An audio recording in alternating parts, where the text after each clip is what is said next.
Pessoal, você que está em casa vai ter agora à sua disposição um novo programa na TV Comunitária Canal 6 da NET. Vamos estrear o programa Ponta Esquerda, onde nós vamos debater o futebol brasileiro. E nada melhor do que inaugurar este programa analisando o final do primeiro turno do Campeonato Brasileiro. Campeão virtual, zona de rebaixamento, quais são as possibilidades agora no segundo turno, que começa no próximo final de semana, com as novidades que estão rolando, Atlético Paranaense campeão e várias outras coisinhas que os bastidores nos outros canais não são revelados. Aqui no programa Ponta Esquerda, a língua é solta, todo mundo vai poder falar o que não pode falar nos outros programas. Nesse programa inaugural, trago aqui para nosso bate-papo, para a nossa conversa, Fabiano Bandeira, do Pop Bola e também do canal Fabiano Bandeira no YouTube. Trago aqui também Bernardo Brito, que milita nos Torcedores pela Democracia. Trago aqui Marcelo Guilhom, flamenguista e sociólogo também, que analisa o futebol carioca e o Rio de Janeiro. E eu, JC Madureira, você já conhece aqui de outros programas. Nós temos aqui hoje um tricolor, um vascaíno, um flamenguista e um botafoguense. Afinal, nós temos que analisar os times cariocas e o desempenho no Campeonato Brasileiro. Afinal de contas, nós temos aqui o líder do campeonato, nós temos aqui possível situação difícil, tem um aqui que já está na zona da Sul-Americana e o Botafogo também está ali perto ali da zona da Sul-Americana. Então, gente, o nome do programa, Ponta Esquerda, já diz tudo, né? Todo mundo fala que quem sabe jogar bola é quem é canhoto. Então, fica a mensagem. Perna esquerda é a melhor. Quem for inteligente se junta. A gente segue em frente. Gente, sejam bem-vindos a esse primeiro programa aqui, inaugural, piloto, né? Estamos melhorando. Mas vou perguntar para todos vocês logo de cara, cada um vai se apresentando aí na hora que for falando. Terminamos o primeiro turno do Campeonato Brasileiro. O técnico mister do Flamengo está aí, né, tapando a boca de todo mundo e botando o Flamengo lá líder do Campeonato Brasileiro. O técnico do Santos, ex-técnico da seleção argentina, está aí, segundo colocado no Campeonato Brasileiro. Gente, sejam bem-vindos. E aí? Quem começa? Esse breve comentário de dois técnicos estrangeiros na liderança do Campeonato Brasileiro. Bernard, e aí? Bom, primeiro agradecer aí, falar com o nosso amigo Madureira, que está iniciando esse novo projeto, né, o Ponta Esquerda, né, todo o pessoal aí da TV Comunitária, os nossos amigos aí de bancada também. Eu acho que, enfim, esse primeiro turno do Campeonato Brasileiro, ele acaba mostrando um pouco a realidade também dos times e a realidade dos elencos, né? Eu acho que enfim, claro que essa questão dos técnicos é uma coisa que a gente precisa pensar, né? Mas acho que é um pouco a realidade dos elencos, né? A gente está vendo aí, eu do meu lado como tricolor estou sofrendo lá, né? Tenho certeza que meu time vai recuperar, né? Enfim, deu umas bobeiras aí no início, no primeiro turno, perdendo jogos em casa e tal, mas acho que essa realidade, essa tabela, ela está muito refletindo a capacidade de investimento, a capacidade, né, de organização dos clubes, né? Enfim, enfim, eu acho isso. Acho que a gente vai ter bastante aí para falar e a partir da opinião de todo mundo, né? Eu acho que é um pouco o reflexo da potência econômica que a gente tem nos clubes, né? Enfim, é um pouco isso. O país está em crise, mas futebol não, né? Está rolando dinheiro. Fabiano. Primeiramente, é um prazer estar aqui. Muito obrigado pelo convite. E é legal que eu fui convidado pelo Madureira, eu que sou oriundo de Bangu, então subúrbio já está aqui no programa. Bangu também, um grande Bangu que tem uma história com proletariado e tudo. Eu falei para um amigo meu que eu estaria no programa e já me mandou materiais. Fala do Bangu. Eu falei, calma, nós é inevitável, né? Nós vamos falar. Bangu, time de todos, tudo bem. Tá disputando com a América. Tá disputando com a América, exatamente. Agora eu puxei para o meu lado. Mas falando depois do Botafogo, mas respondendo a pergunta a respeito dos treinadores estrangeiros, eu não vejo nem só os treinadores. O Brasil hoje ele vive uma defasagem muito grande em relação ao futebol europeu. Às vezes a gente tenta tapar isso com a peneira, mas é uma verdade. O futebol brasileiro já esteve muito à frente, porque aqui o talento nasce, e o europeu tentou várias formas de frear isso. Aí a parte física, a parte tática, só que além disso, dessa tática, que eles evoluíram muito e estão anos-luz à nossa frente, eles criaram alguns jogadores também muito talentosos, e se aqui dentro já temos o poder econômico hoje fazendo a diferença, caso do Flamengo de uma forma e o Palmeiras de outra, não preciso falar dos países que são as potências europeias, né? Espanha, Inglaterra, que pega o jogador aqui na base, pegou o Vinícius Júnior, só para entrar rapidamente no comentário, ele não se formou aqui. Ele está se formando jogador lá no Real Madrid. O Real Madrid deu 150 milhões num potencial. Então, com isso, o jogador vai para lá muito cedo. E voltando aqui à pergunta dos treinadores, ele aprende tudo de futebol hoje lá. Ele leva o talento daqui e aprende lá. Então, falando aqui do Flamengo, do Rio de Janeiro, além do Jorge Jesus, que era um técnico, não vou falar que era um técnico ruim, mas era um técnico normal no futebol europeu, os jogadores que vêm da Europa se adaptam de uma forma muito rápida. Quem esperava o Rafinha que fosse chegar aqui e tomar conta da posição? Ele dividiu muito posição no Bayern de Munique, não era titular absoluto. Felipe Luiz, sim, para mim, sempre foi um grande jogador. Muita gente não achava na época da seleção brasileira. Chegou aqui, tomou conta da posição que ele pode jogar com a camisa 10 de qualquer clube aqui no Brasil hoje. Então, além de estarmos defasados na parte dos treinadores, estamos também na parte dos jogadores. O jogador brasileiro que vai para a Europa hoje volta assim de uma forma muito superior aos que estão aqui ainda. Bom, gente, um prazer enorme estar com todo mundo aqui. O Madureira eu já conheço há alguns anos. Estou tendo o prazer de conhecer o Fabiano e o Bernard. Espero que a gente possa aqui nesse programa tocar em todas as polêmicas. E vou confessar para os meus amigos que o Jorge Jesus queimou a minha língua. Eu não acreditava que um técnico conseguiria chegar da Europa e fosse se sul-americanizar. Porque a dinâmica do futebol e tudo que envolve o futebol, a preparação, a concentração, que é uma coisa que não existe na Europa, né? O jogador sai de casa, almoça e vai treinar. Eu achei que ele ia chegar aqui, tentar impor o jeito europeu de jogar e de se comportar, e não é exatamente isso que está acontecendo. Ele teve inteligência para perceber, inclusive, que a Libertadores é mais importante que o Campeonato Nacional. Ele deu essa declaração recentemente. Não, eu cheguei aqui, achei que todo mundo queria o Brasileirão e, na verdade, o povo quer a Libertadores. Então, vamos disputar a Libertadores. Isso é um sinal de que ele está atento ao local aonde ele está trabalhando. Me arriscaria a dizer que o Sampaoli não caiu porque era estrangeiro. Porque ele passou por maus bocados no Santos, todo mundo vai lembrar o começo do trabalho, contestado e tal, e não passou de contestação, porque afinal de contas era o Sampaoli, era o estrangeiro. Então eu acho que a gente durante muitos anos confiou no talento, em 2014 no Brasil a gente confiou no talento do Neymar, não, o Neymar vai resolver, e quando ele se machucou, não resolveu, e essa era uma questão que eu nunca vi um treinador perguntar para o Filipão, se o Neymar tiver suspenso, quem joga no lugar dele? Eu acho que o próprio Filipão não esperava não contar com o Neymar, e a gente sabe que o Neymar, embora caia muito, e até, talvez até porque cai muito, é um jogador caçado.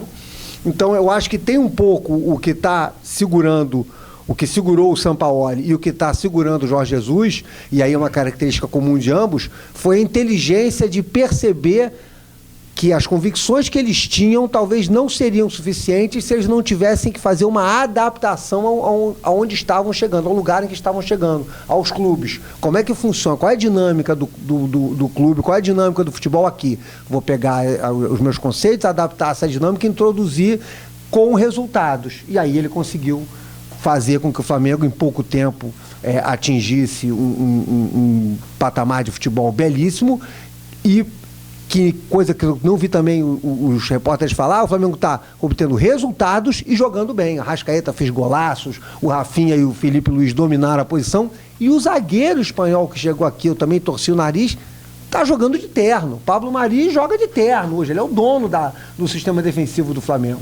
Então eu acho que a inteligência emocional do Sampaoli e do Jorge Jesus foi fundamental, está sendo fundamental para o sucesso deles. Nesse primeiro turno, já vai quem vai fazendo o retorno aqui da conversa. Flamengo e Santos. Mas nós temos agora aí uma troca de técnico, que foi o técnico do Cruzeiro, foi para o Palmeiras, o Filipão saiu, não está em clube nenhum, mas em tese o Palmeiras estava deslanchando, era, né? Todo mundo já... Não, o Palmeiras é franco favorito, e agora o Palmeiras entrou numa entre-safra. Trouxeram lá o técnico do Cruzeiro para tentar recuperar o desempenho aí.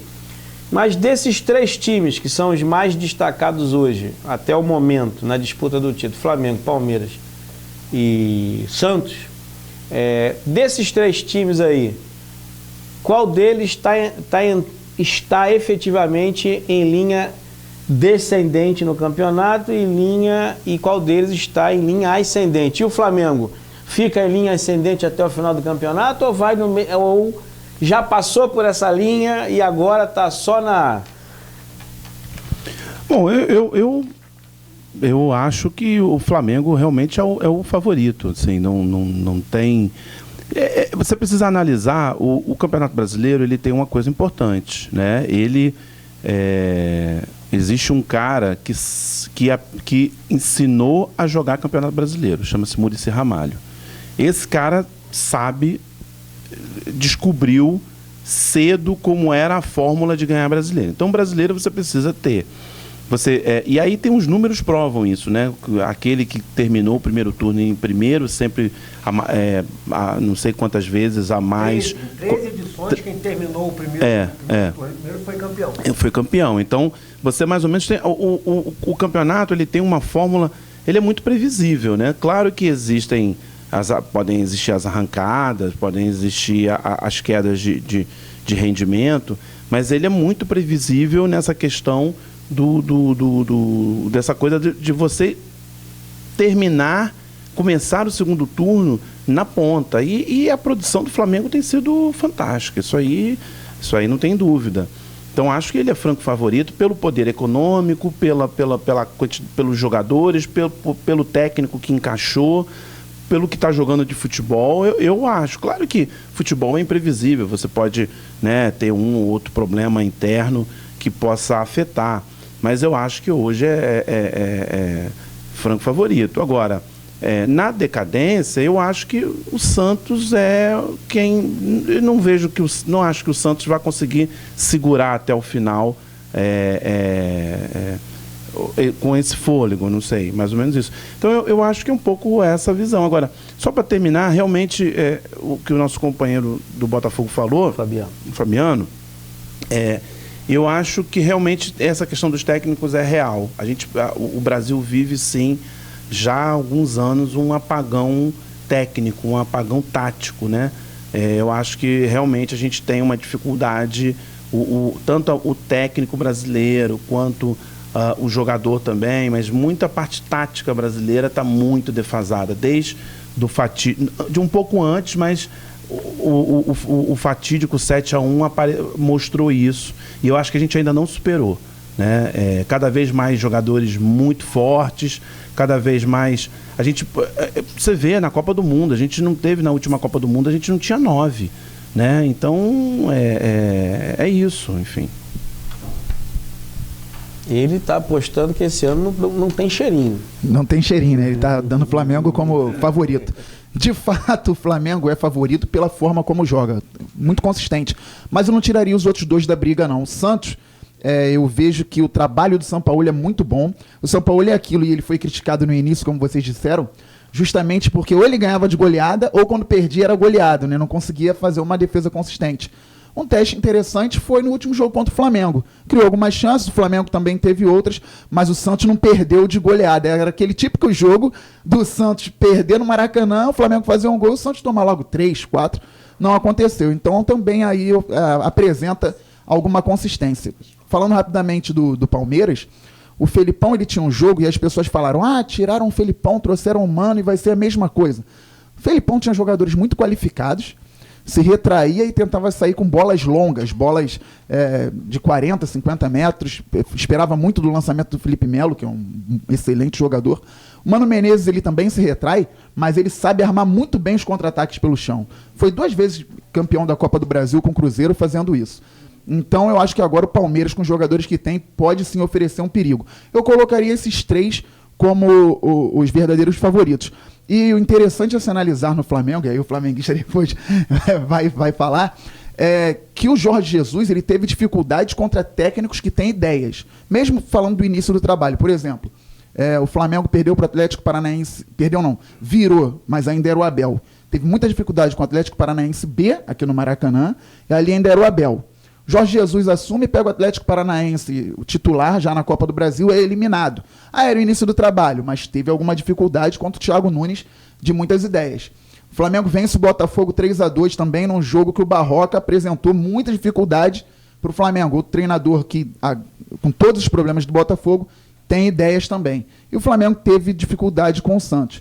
E com o Bahia do Roger, né, que logo no início, aquele 3-0, quando o Jorge Jesus tentou implantar a linha alta, todo mundo fez meme do Felipe Luiz, está correndo de Uber atrás.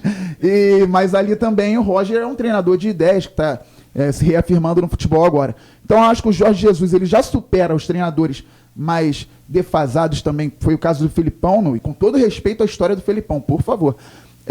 No Flamengo e Palmeiras, o Flamengo engoliu o Palmeiras no Maracanã, mas ainda tem alguma dificuldade com os treinadores que também buscam se preparar e não ficam, vamos dizer assim, perdidos no tempo, como tem muitos no futebol brasileiro hoje. A questão dos favoritos é engraçado que se você pegar o futebol, eu acho que ele encanta a gente porque ele é o único esporte onde o time que joga pior pode ganhar.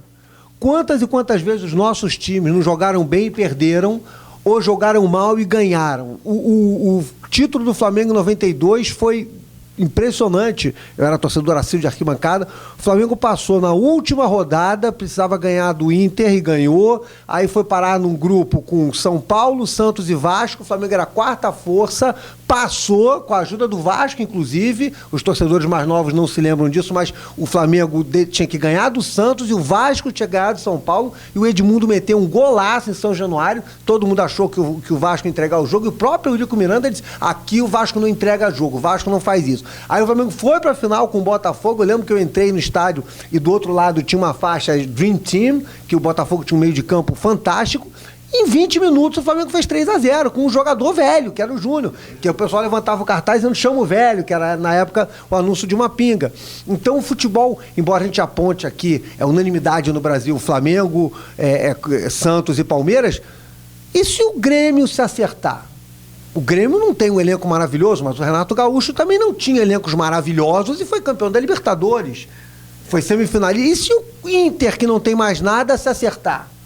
A gente corre o risco de ter um time. Eu aposto, por exemplo, que o Botafogo, se a parte política não atrapalhar, pode beliscar uma Libertadores. Por quê? Porque trouxe um técnico novo, um técnico com ideias, um técnico inquieto, um técnico que, não, até porque está começando, e um defeito dos técnicos, como você falou, Filipão, o cara senta na história dele e diz: eu sou o Filipão, eu sou o Luxemburgo, eu sou o Abel, eu sou o Muricy. E o cara para.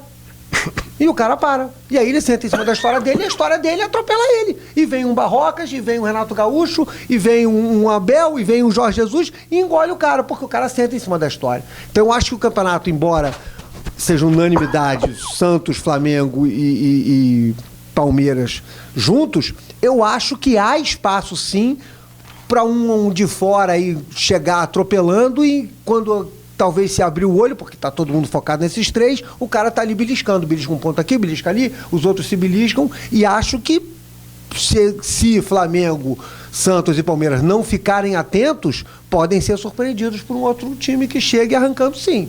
Eu acho que pode, eu acho que franco favorito, Flamengo? Franco favorito, sem dúvida nenhuma, pela consistência que tem apresentado, pelo elenco que tem, pelo treinador que tem, pelas opções que tem, táticas, de tirar um cara mais lento, botar um cara mais rápido, botar um cara que sabe, o Cuejá saiu, todo mundo preocupado, e ninguém sentiu falta do Cuejá, porque tinha o Gerson, que o xará dele, o Canhotinha, já está até pedindo seleção. Então acho que o Flamengo conseguiu, pela força da grana, montar um elenco que lhe permite assumir a posição de favorito com uma certa comodidade sem conformismo. Mas o futebol, pela característica, pela história do Brasil, permite que um outro time surja aí e jogue todas as previsões no chão. Não vamos esquecer do Atlético Paranaense, recente campeão da Copa do Brasil, que ganhou em casa e foi lá dentro do estádio do Internacional, ganhou, e também é um time, é uma equipe que há já algum tempo vem tentando construir uma escola de futebol, né? Não é só atletas, mas uma escola de futebol, uma linha, um raciocínio de futebol, que está começando a colher seus frutos. Você que está em casa, vamos rapidinho para um pequeno intervalo e voltamos já já.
Voltando do nosso breve intervalo, fizemos aqui uma primeira rodada sobre uma visão mais geral do Campeonato Brasileiro e agora nós vamos entrar naquela particularidade do estado do Rio de Janeiro. O Flamengo, óbvio, líder, já se falou muito do Flamengo, mas tem aqui no Rio de Janeiro Vasco, Botafogo, Flamengo e Fluminense.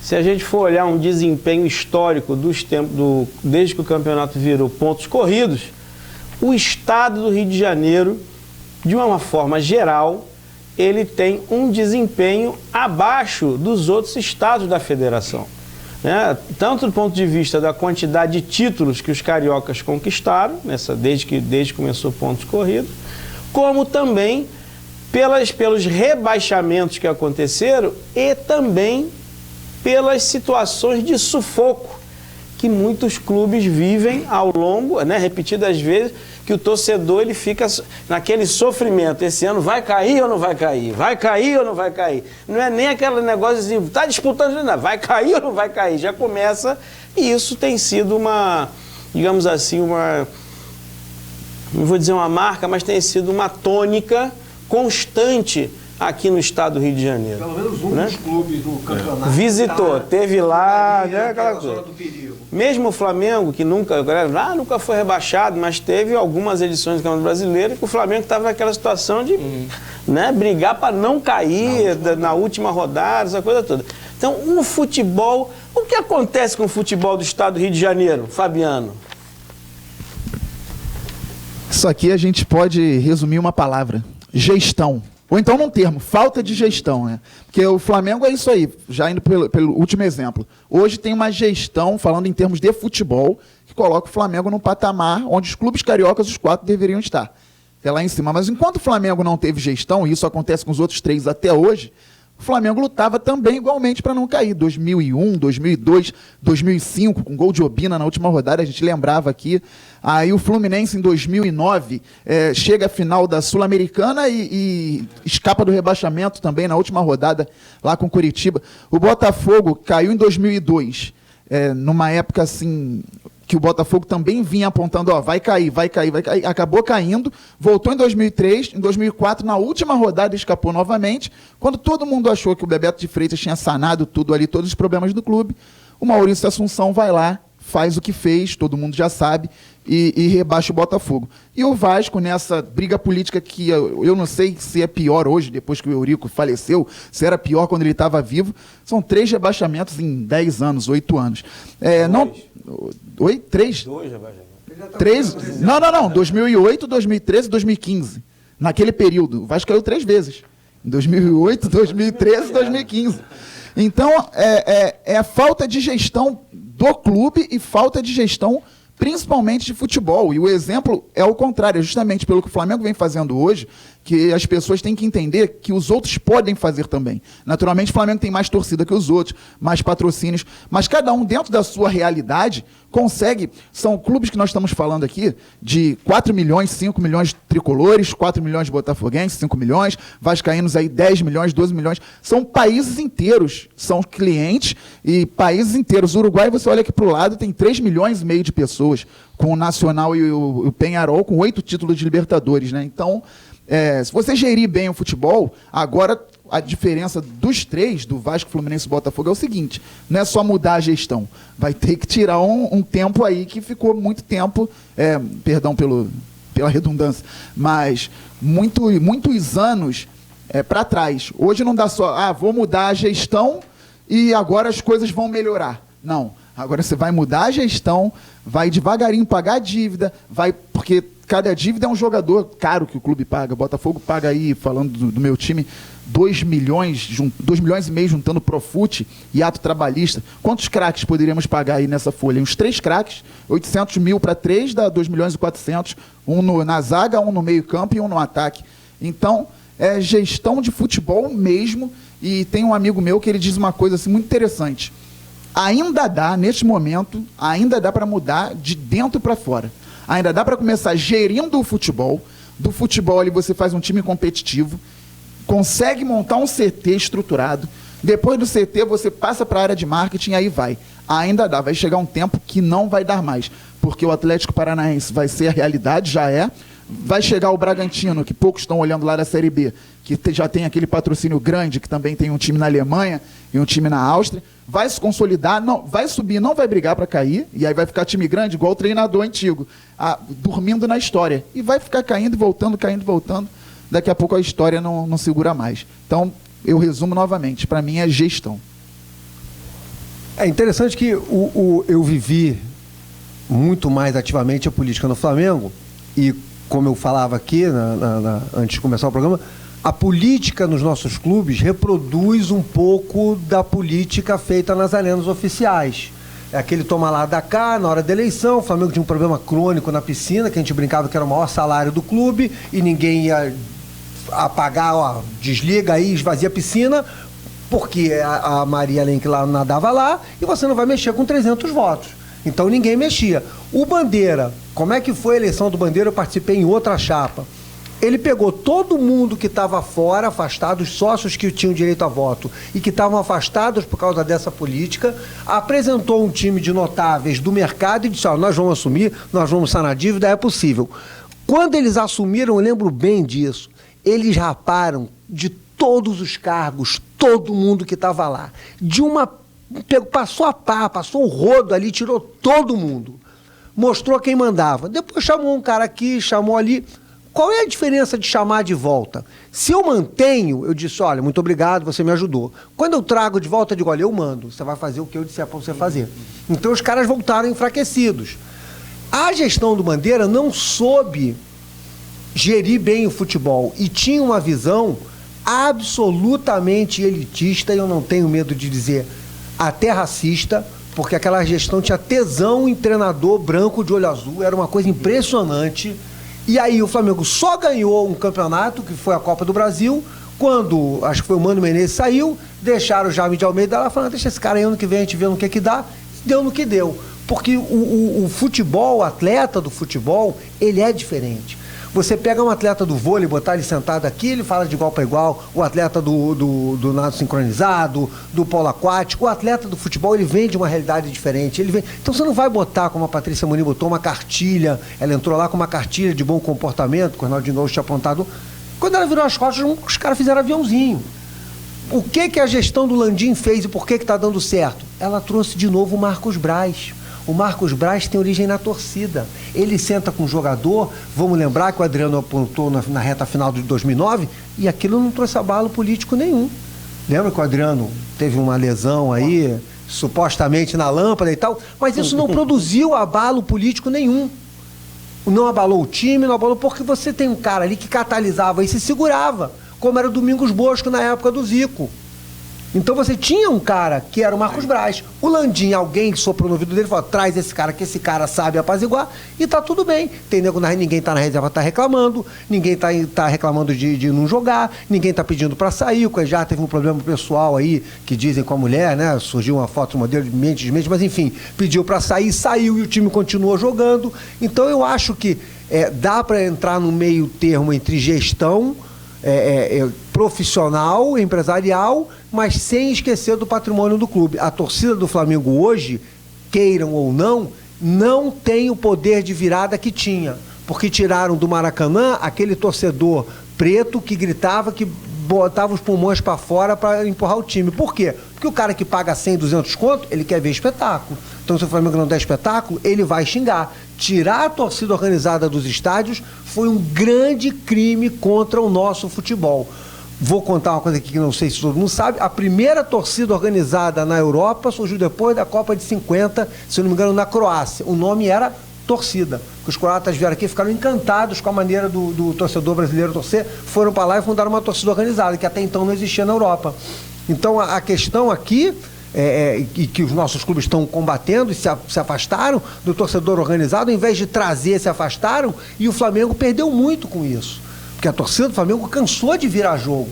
Em 99, na decisão do estadual, o Romário se machucou e a gente continuou jogando bola. E ganhamos do Vasco com um time pior, com um cara que tropeçou na bola sozinho, que foi o Rodrigo Mendes. Então eu acho que algumas coisas nesse conceito de gestão, pegar simplesmente o conceito de gestão técnica e jogar, não dá certo como não deu no Bandeira. O Landim deu uma humanizada e conseguiu transformar uma gestão à lá Flamengo, que o Botafogo tem que fazer à lá Botafogo, que o Vasco tem que fazer à lá Vasco, que o Fluminense tem que fazer à lá Fluminense, porque são dinâmicas diferentes, são torcidas diferentes, são pessoas diferentes, são culturas diferentes. Bernardo, dá essa pitaca aí que eu vou enfiar o dedinho na ferida aqui pra gente.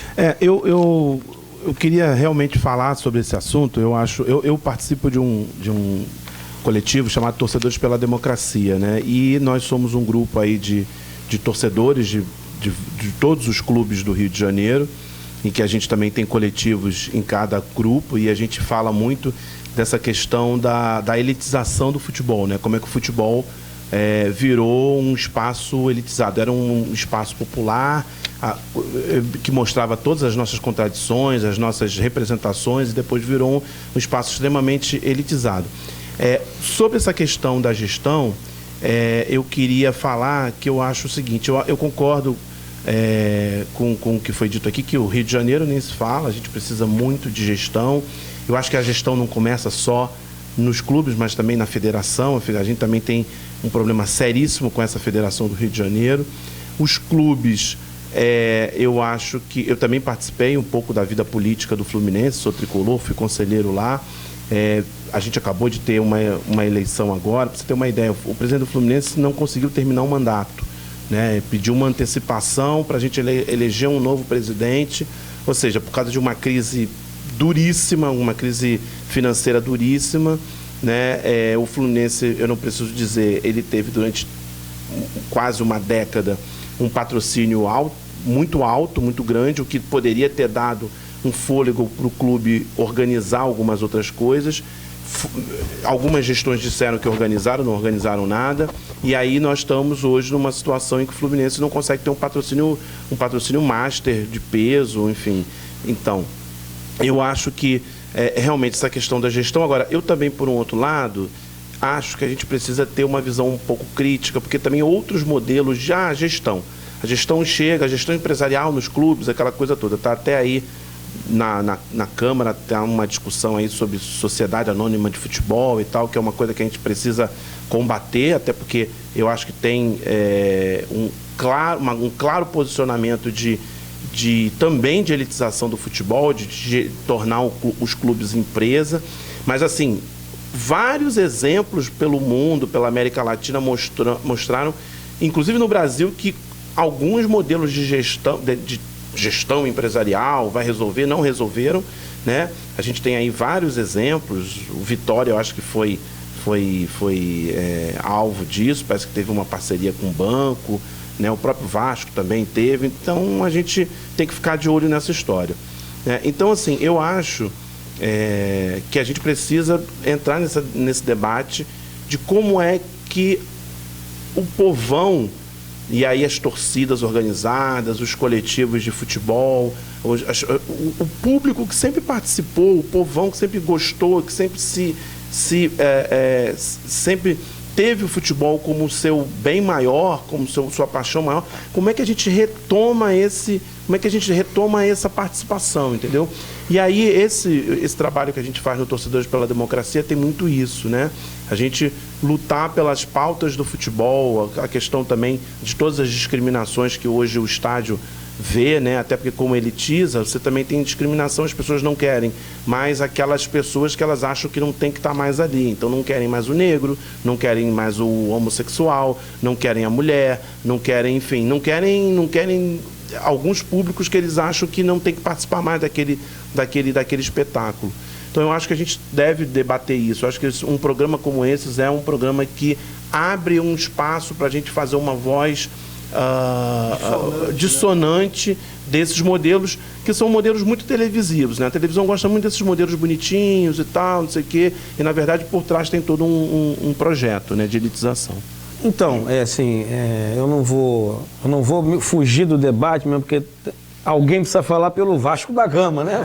Flamengo, Botafogo, Fluminense, alguém precisa falar pelo Vasco da Gama. Eu acho que essa palavra mágica, gestão, né? Ela não aparece só no futebol, né? Em tudo da vida nacional, as pessoas descobriram, né? Tiveram assim um despertar. Todos os problemas seriam resolvidos com a palavra gestão profissional.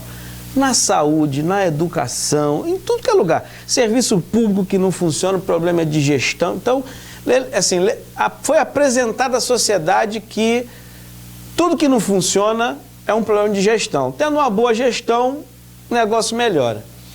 O problema é que nós já estamos aí mais de uma década, né, com essa questão aí da palavra mágica gestão, e nós temos exemplos. Hoje nós podemos dar exemplos de boa gestão e de gestão que não deu certo, né, dentro dessa nova filosofia. Então nós temos vários exemplos depois que esse discurso da gestão, essa filosofia, essa ideologia da gestão entrou, né, dominou todos os palcos, nós já temos exemplos de boa gestão e de má gestão. Eu acho que essa discussão que nós temos que acompanhar, que está tendo no Congresso Nacional, que é transformar todos os clubes em clube, empresa, eu não sei se é um movimento inevitável, né, mas é um movimento que está sendo feito. E é um movimento que começou efetivamente com a realização das disputas internacionais no Brasil. Copa do Mundo, Jogos Olímpicos, enfim, Paralímpicos. Essa mentalidade de choque de gestão, óbvio que ela veio um pouco anterior, mas com os grandes eventos internacionais esportivos no Brasil, isso ganhou força, ganhou corpo. E nós podemos dizer que nesse processo, Atlético Paranaense, Corinthians, Palmeiras, quem mais que construiu a tal das arenas, né? Grêmio. Então, existiram clubes que aproveitaram a janela e que deram um passo. Se eu olhar para o Rio de Janeiro, qual foi o clube que deu o passo nesse aspecto? Nenhum. Nem o Vasco, que tem estádio, o estádio continua a mesma cara, não teve uma modernização, embora esteja sendo discutida aí uma modernização do clube, toda essa coisa toda, beleza. Mas esse negócio da gestão, acho que a gente tem que olhar com mais cuidado, porque vou pegar o exemplo de Portugal. Teve um clube português, eu não sei se é Belenense ou Benfica, eu não lembro agora, mas era um time que era de ponta em Portugal, entrou em crise e virou empresa. Só que o que aconteceu? Virou empresa total. O time mesmo tradicional, hoje, está em zonas menores. Sim. E o nome Benfica, não sei se é Benfica, mas o nome original do time ficou com a empresa. Então, o time que está na primeira divisão não é o clube original tradicional. Ficou lá a marca. Ficou com a marca. Então, a gente tem esse cuidado. Eu acho que a gente tem que ter a flexibilidade dele, que é o seguinte, gestão empresarial profissional, beleza, mas eu acho que o clube não tem que perder o controle. O clube tem que estar no controle tal dos 50%, mas vamos aqui privatizar. O termo privatizar, não sei se é o termo mais correto, mas vamos gestão profissional. Né? Sei que o Fabiano está doido ali para coçar ali para falar aqui. Só para fechar esse raciocínio aqui. Eu acho que, veja, se você tem uma gestão aberta, em que o clube não perde o controle, é a forma que você tem de garantir a tradição, a história, o lado humano, o lado social do clube, né? E fazer um investimento do ponto de vista profissional para dar esse salto de qualidade. Eu acho que isso todo clube tem que estar aberto para fazer. No caso do Vasco da Gama, só para passar a palavra para o Fabiano... Fica à vontade, eu tô... Não, só para... Eu acho que assim, do ponto de vista... Qual foi o período áureo do Vasco da Gama nos últimos 40 anos? Foi no período Calçado e Eurico. Foi onde o Vasco teve as suas maiores conquistas nesse período. Eu acho que o Vasco perdeu a oportunidade de dar um salto enorme, que foi ali na gestão do Eurico Miranda, quando o Vasco foi campeão brasileiro, campeão da Mercosul, campeão da Libertadores, teve aquela Copa do Mundo da FIFA, que foi aqui no Brasil. Eu acho que ali a gestão do Vasco da Gama perdeu a oportunidade de dar um salto de qualidade, do ponto de vista do tamanho do clube, do tamanho da sua força, do tamanho... Não vou entrar no mérito do porquê, mas acho que o Vasco ali perdeu uma oportunidade gigante. Tinha adversários? Tinha disputa com a Globo, da discussão de clube-empresa, a briga do Eurico com a Rede Globo, tinha tudo isso. Perfeito, mas acho que perdeu a oportunidade, poderia ter saído mais fortalecido daquela história. E hoje, que vocês levantaram aí, o Eurico morreu, como é que é assim? Veja, é isso, o Eurico morreu. O problema hoje não é mais o Eurico. Né? O Eurico não está mais aí, acabou. Então o problema se auto... Né? Quem criticava o Eurico, quem era a favor do Eurico, acabou. Ele não está mais entre nós. Agora é memória, agora ele faz parte da história do clube e as suas conquistas e suas mazelas. Daqui para frente eu acho que as pessoas que estão na gestão do Vasco, ou que querem estar na gestão do Vasco, eu acho que, em primeiro lugar, tem que parar de pensar no umbigo e voltar a pensar na instituição Vasco da Gama e quais são os melhores caminhos para fazer com que o Vasco retome a trilha das grandes conquistas aqui no estado do Rio de Janeiro e nacional também. Mas vai lá, Fábio, você estava aí... Tá nervoso, né? Não, nacional porque tem força para isso. Eu sempre falo, os 4 do Rio de Janeiro têm muita força. Eu estou feliz porque eu falei a palavra gestão, isso gerou um debate longo. Mas, ao mesmo tempo, eu queria explicar que a gestão, eu nem ia nem entrar nesse tema de empresa, não sei o que, acabou que nós entramos, aprofundamos mais, mas quando eu digo gestão, é uma gestão para que o clube se fortaleça e se fortifique. Isso não quer dizer que eu quero embranquecer os estádios, isso não quer dizer que a gente quer elitizar os estádios. Um exemplo básico, o Maracanã. O Maracanã podia ser muito bem gerido, ainda tendo a geral. Não precisava ser arquibancada mais de cimento, que aí também, né? A gente leva nossas esposas, nossa mãe. Minha mãe já sentou tanto naquele jornalzinho que eles davam antes do jogo. Mas o Maracanã podia ter hoje a geral, podia ter a arquibancada como ela era, lá com a cadeirinha verde e amarela, e ser bem gerido. Não quer dizer que gestão vai entrar e vai fazer o Maracanã como é hoje, que na minha concepção perdeu completamente a identidade. Eu vivi mais a década de 90. Final de 92, o primeiro jogo eu estava lá com 8 anos de idade. Em 99 eu estava lá com 15 anos, com mais de 100 mil no Botafogo Juventude. Falando de clubes, o Atlético Paranaense, dentro de campo, tem uma excelente gestão que proporciona com que o clube ganhe títulos, com que o clube tenha um futebol moderno dentro de campo que todo mundo quer parar para ver e que o clube consiga segurar quando quer as suas joias. Está lá o Bruno Guimarães, não foi para a China por um turbilhão de dinheiro, segurou o Renan Lodge, só vendeu quando quis para a Espanha, não quis vender o Pablo para o Flamengo, que está com muito dinheiro, e quando São Paulo colocou um pouco mais, o Atlético Paranaense vendeu. Ótima gestão de campo. Mas eu discordo da gestão do Atlético Paranaense em relação à torcida.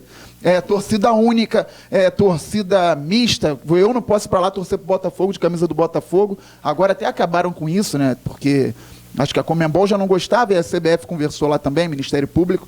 Então é uma parte ruim da gestão do Atlético Paranaense, embora muita gente ache que seja bom isso. Eu não gosto. Em termos de torcida, a gestão de clube, eu concordo plenamente com vocês.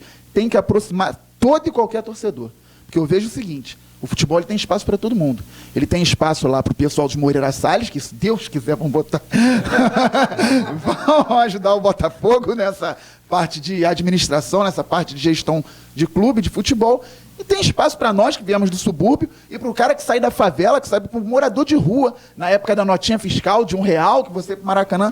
Eu vivi tudo isso, eu defendo isso, defendo a torcida, eu mesmo. Eu quero que a torcida, que o Botafogo saia dessa inércia e que a diretoria tenha a capacidade de fazer um time competente e também uma gestão que faça com que o Botafogo volte a ter torcida no Nordeste, como já teve há muito tempo atrás, hoje diminui. Em Brasília, o Botafogo foi jogar com o Palmeiras outro dia em Brasília e tinha pouca gente. E há 10 anos atrás o Botafogo lotava lá o estádio. Então a gestão, ela é relacionada a tudo isso, ao campo principalmente, aí sim eu falo de modernização, com os melhores profissionais, os melhores equipamentos para os jogadores se recuperarem, não sentirem tanta parte física, análise de desempenho, tudo isso que tem aí no futebol. E, claro, a gestão de fora é essa mesmo, é atrair o torcedor, saber precificar. Para fechar até o comentário, que eu fiquei tão ansioso para falar sobre isso, para me defender, o Botafogo hoje, falando o exemplo de novo do meu time, ele não sabe precificar o ingresso. Ele, outro dia, num jogo atrás, a torcida faz promoção, o time não está tão bem, faz promoção. Eles fizeram uma promoção que botaram um setor norte, que é o mais limitado em termos de visão no Newton Santos, no mesmo preço do setor leste. Aí eles só tiraram o pessoal que ia para norte e colocou no leste. Só mudou o pessoal de lugar. Não diminuiu a leste, não diminuiu a norte. Então, agora, contra São Paulo, já é outro tipo de promoção. Um time que não sabe precificar o ingresso para um clube que está há alguns bons anos sem ganhar um título, eu espero que ganhe em breve, é um time que precisa de gestão. Precisa de gestão para atrair o torcedor pobre, o torcedor de classe média e o torcedor rico também. O grande problema de se falar em gestão é que as pessoas pensam assim, tem que ser uma empresa privada, né? Como ele falou. Quantas empresas privadas grandes já quebraram no Brasil por causa de gestão? Então, você não vai gerir um clube de futebol como uma empresa porque as pessoas não são apaixonadas pelo Bradesco. Não são apaixonadas pelo Odebrecht, mas são apaixonadas pelo Botafogo. O cara deixa de comprar um presente para ir ver o Botafogo. O cara deixa de viajar... Briga com a mulher para ir ver o jogo. Já tem colega meu dizendo, ia viajar nas férias, mas vou segurar. Que se o Flamengo for para a final da Libertadores, que se dane as férias da família. Eu vou para a Libertadores e vou para Cabo Frio no verão. Então você está administrando, e os nossos gestores não podem esquecer, você está administrando paixão. Isso, que é do que se trata. Ninguém torce pelo Flamengo porque é o mais famoso, ninguém torce pelo Botafogo porque foi do Garrincha, o cara torce porque ele é apaixonado por aquilo ali. Inclusive, o cara chora. É a paixão que pode se reverter em rendimento para o clube. Se ele entender que ele está gerindo paixão, a gestão está resolvida. A gestão está resolvida. Porque a paixão do torcedor do Botafogo, o comportamento do torcedor do Botafogo no estádio é uma coisa, o comportamento do torcedor do Flamengo é outra. Isso se traduz nas músicas que se canta, no estilo de músicas que se canta, na memória que vem à tona quando se canta determinadas músicas.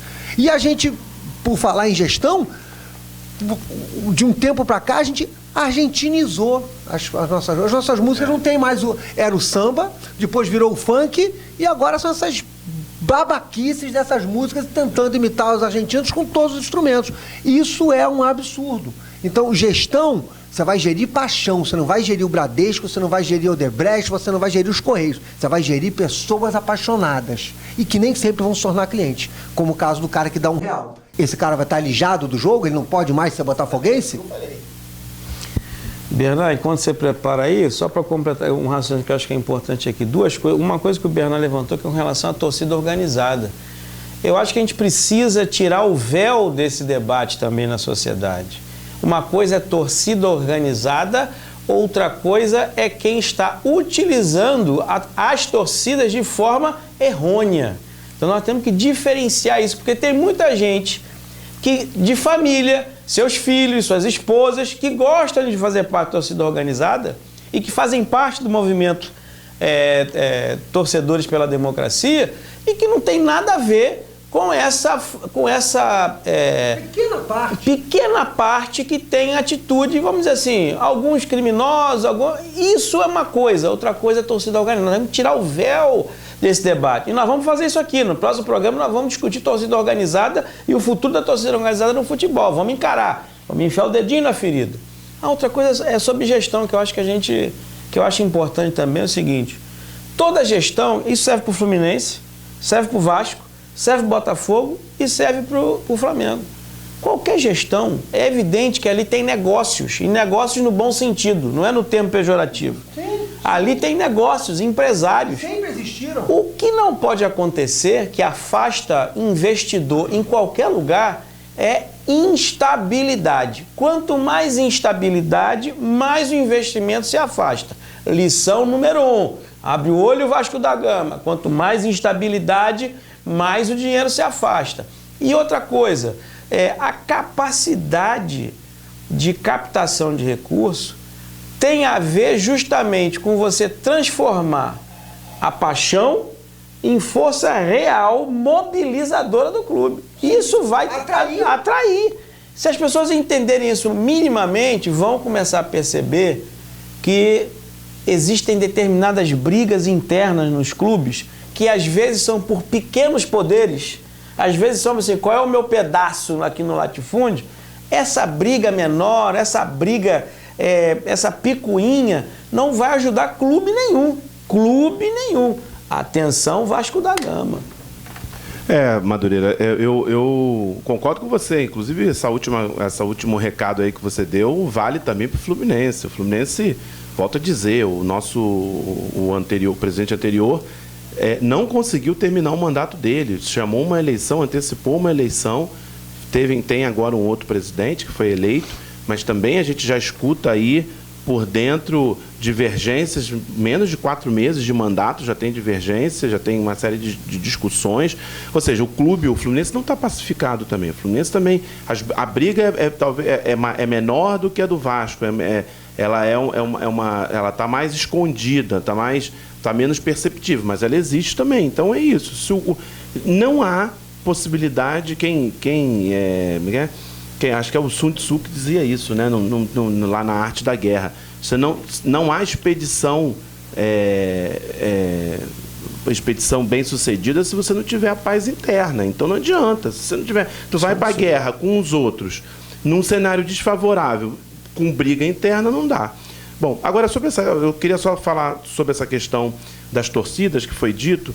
Eu acho que isso é um debate muito importante, né? O nosso movimento Torcedores pela Democracia, ele é um movimento que não é necessariamente de organizadas, mas a gente dialoga muito com as organizadas, a gente dialoga muito com a Anatorg, com todas as organizadas dos clubes, né? Eu acho que a gente precisa fazer algumas discussões sobre essa questão da organizada. A organizada, eu já vi exemplos em organizada fantásticos, belíssimos, gerações que estão nas organizadas, gente que teve seus filhos e seus netos hoje estão nas organizadas, ou seja, é um espaço mobilizador, né? Um espaço coletivo, né, de reunião.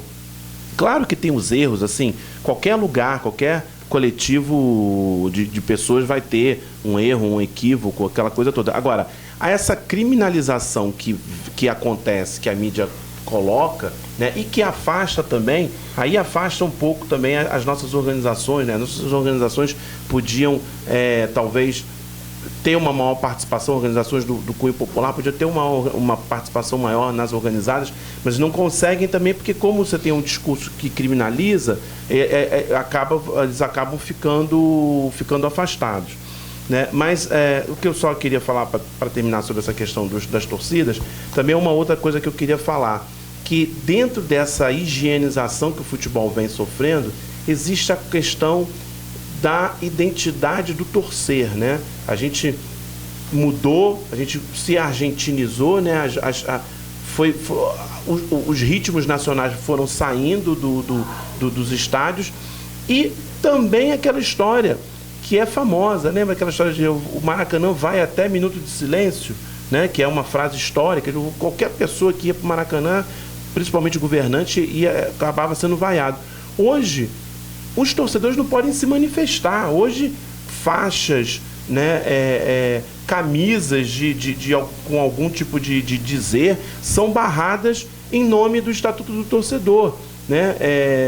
Que a gente sabe que é uma falácia isso, né? Não é por causa disso, é porque existe aí uma decisão de que o futebol tem que ser hermeticamente fechado às questões sociais, né? E isso a gente sabe que é um absurdo, né? Acho que isso é uma coisa que a gente pode debater e que vai dar muito pano para manga aí nesse programa aqui.